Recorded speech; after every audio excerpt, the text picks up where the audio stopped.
MB 국정원 대북 공작금으로 김대중 노무현 비위 뒷조사했다? 가지가지 했죠. 정말 대북 공작금까지 건드렸다는 겁니다. 어허. 예, 검찰이 이명박 정부 시기에 거액의 대북 공작금을 유용해서 김대중 노무현 전 대통령의 풍문을 수집해서 정보를 보고한 혐의로 최종업 전 국가정보원 3차장과 김승현 전 대북공작국장의 구속영장을 청구했습니다. 예. 이 사람들이 한 행위를 보면 진짜 입이 떡 벌어지는데요. 일단 드러난 것만 10억 원이 넘습니다. 서울중앙지검 특수 2부에서 밝혔는데요.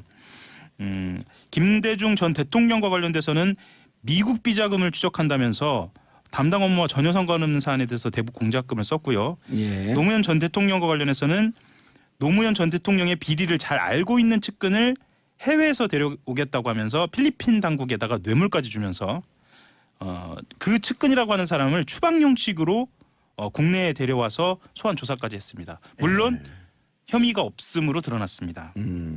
작전명도 웃겨요. 작전명이 데이비슨하고 연어인데요.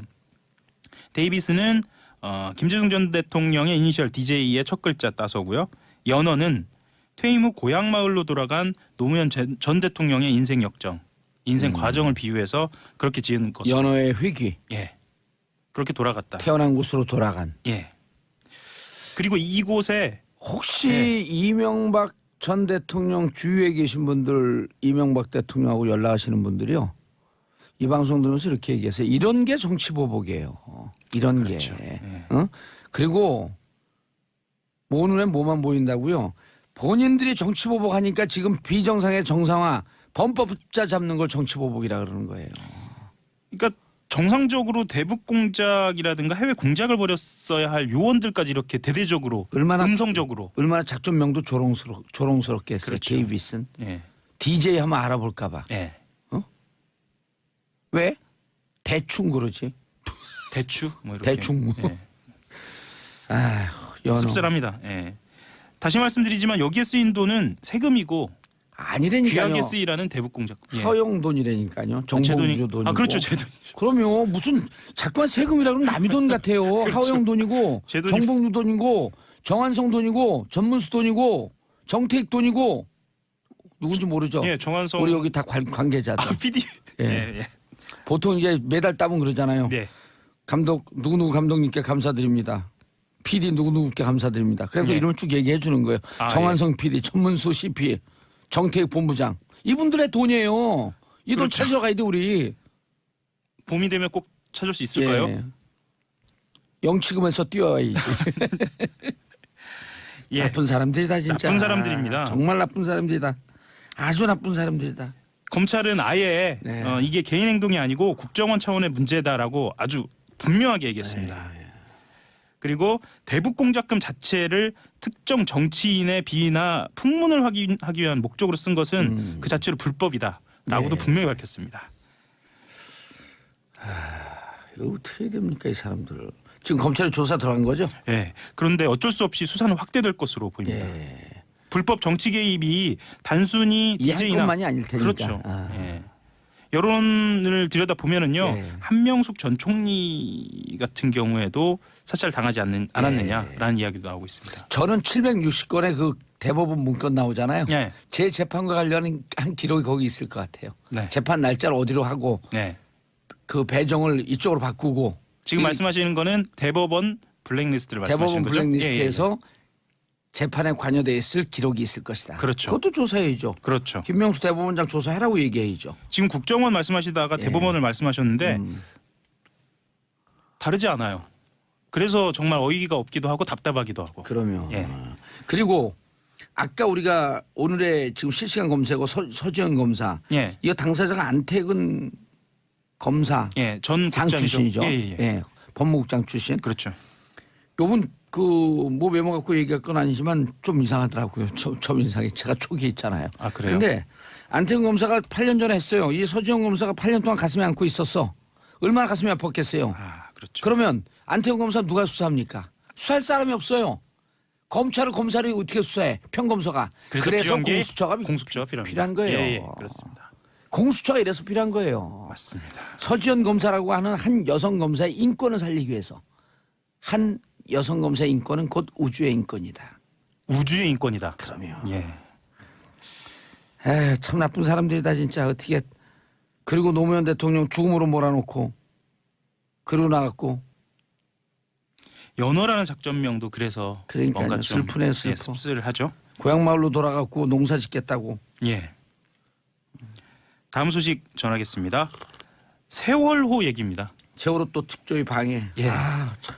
그때 우리가 문제 제기했더니 다 어떻게 현실로 이렇게 돌아와. 그러니까 그랬을 것이다라고 얘기한 건 어김없이 현실이에요. 예. 우리가 이렇게 문제 제기하면서 우리가 스스로 반성하잖아요. 술 먹다가. 예. 우리가 너무 부정적으로 세상을 보는 것은 아니까. 혹시 우리가 하는 게 음모론이 아닐까 이런 그렇죠. 얘기도 예. 했었죠. 우리 그런데 너무 삐딱하게 세상을 사는 거 아닐까? 네. 하면서 우리 막 반성하고 울었잖아요. 울어 안주가 들러와가고. 그렇죠. 예. 당시 3년 전입니다. 예. 새누리당 원내수석 부대표였던 김재현 의원 그리고 안 끼는데 요즘 없습니다. 조윤선 전 정무수석 나 감옥 가고 좀 안타까워했는데 안타까워할 필요가 없어요. 세월호에도 등장합니다. 그러니까 이 자식 이런 이 부모들 그 우리 아들하고 똑같은 97년생. 97년생입니다. 예. 벌써 97년생이니까 2018년이 넘었으니까 20살이 넘은 그렇죠. 나이가 되네요. 군대 갈 나이에. 예. 군대 작년서부터 군대 가기 시작했죠. 군대 가 계시죠? 그리고 실제로 우리 아이는 코너링이 좋아갖고 의경 갔어요. 코너링이 좋아요. 우병우성 얘기도 뒤에 지금 해야 할 것 같은데. 예. 그리고 해양수산부 고위 관계자 이렇게 세 팀이 만났습니다. 세월호 특조위 방해 공작을 논의한 사실을 검찰이 확인했고요. 이것을 총지휘한 사람이 이병기 청와대 비서실장입니다. 저는 이것을 보면서 느낀 게 도대체 뭘 그렇게 감추려고 했을까. 그래서 청와대 비서실장까지 나섰을까라는 생각이 듭니다. 예. 구체적으로 좀 보면은요. 2015년 1월에 김재원 새누리당 원내수석 부대표가 세월호 특조위를 세금 도둑이라는 표현을 썼어요. 이게 프레임이 잡혔어요. 실제로 예. 이 세금 도둑이라는 표현이 프레임이 잡혀서 프레임이 딱 잡혔죠. 예, 보수 진영, 보수 언론에서도 이것을 세금 대대적으로 도둑. 인용을 예. 했습니다. 이 3자 회동에서는 조윤선은 또 뭐라 그랬나요? 조윤선 별 얘기 안 했어요? 그렇죠. 일단 컨텐츠 나이데스. 그게 뭐죠? 컨텐츠 아리마센. 컨텐츠가 없다. 올해도 컨텐츠가 없다. 그렇죠. 묵묵히 수행한다. 예. 묵묵히 열심히 이병기 수행한다. 국정원장은요. 이병기 뭘 했어요? 여기는. 총지휘. 총지휘를 한 거죠. 그리고 3자 회동에서는 제로 베이스라는 단어가 언급됐는데요. 그때까지 세월호 특조위법에 따라서 해수비가 준비했던 특조위 인원과 예산을 대폭 축소해 집행하라는 의미. 그러니까 제로 베이스로 돌아가라라는 의미였다라고 검찰이 밝히고 있습니다. 그리고 이전 실장이 조전 수석과 함께 기재부, 중앙인사처, 법제처 등 정부 부처를 전체적으로 움직였어요. 그래서 또한 예산과 인원을 줄이도록 지시한 진술도 확보했습니다. 말하자면 특조위를 망가뜨리려고 했던 그러니까요. 겁니다. 인원하고 예산이 움직였다는 건 그건 망가지는 거죠. 아니 그 생떼 같은 자식 이런 부모의 심정을 생각하면요. 네. 이게 인간으로서 할 수 있는 짓이 이게 악마의 짓이죠.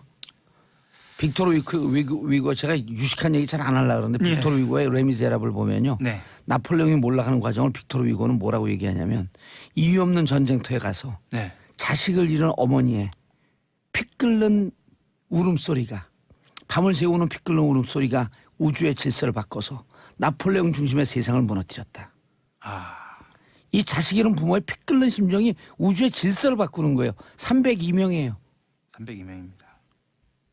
이 한이 있으니까 세상에 촛불로 연장이 되고 2014년 4월 16일서부터 그때서부터 2016년까지 이 3년 동안 촛불이 이어지는 겁니다.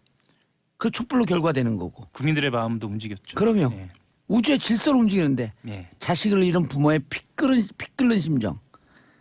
나쁜 사람들이에요. 참 나쁜 진짜. 사람들입니다. 이건 정말 나쁜 사람들입니다. 실제로 새누리당이 추천한 특조위 위원도 이 발언 그리고 이 회동 직후에 기자회견을 열기도 했습니다. 그래서 정체불명의 불법 유령 조직인 세월호 조사위 설립 준비단은 즉각 해체해야 한다라는 뭐 이런 이야기도 하고 그래서 그때 마음이 아팠던 기억이 저도 나네요. 이거 보고 세월호 가족들이 얼마나 또 속상했어요. 그래도 힘내고 네.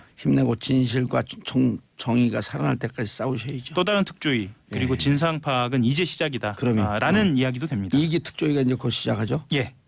자, 한겨레 20일 단독 군사이버사 작전명 레드펜, 예, 빨간 펜, 빨간 펜입니다. 온라인 블랙리스트 만들어 작전 펼쳤다. 예, 지금까지 등장한 그 사이버사령부와 관련된 보도는요, 말하자면 여론 동향 조성과 관련된 겁니다. 예. 그러니까 정치 개입을 하는 과정에서 어떤 의견들, 진보적인 의견들을 댓글을 달아서 보수적인 의견으로 보이게 하거나 아니면 진보적인 의견들에 대한 공격, 의견에 대한 반대를 펼친 건데 이것은 블랙리스트처럼 실제로 리스트를 만들어서 어허. 직접적으로 공격한 겁니다. 그러니까 민간인을 사이버상에서 직접 공격한 겁니다. 아, 이게 또 다른 국면이네요. 또 다른 국면입니다. 사이버사의 댓글 작전, 예, 온라인 블랙리스트를 만들었다. 작전명은 명단은 레드펜. 나오나?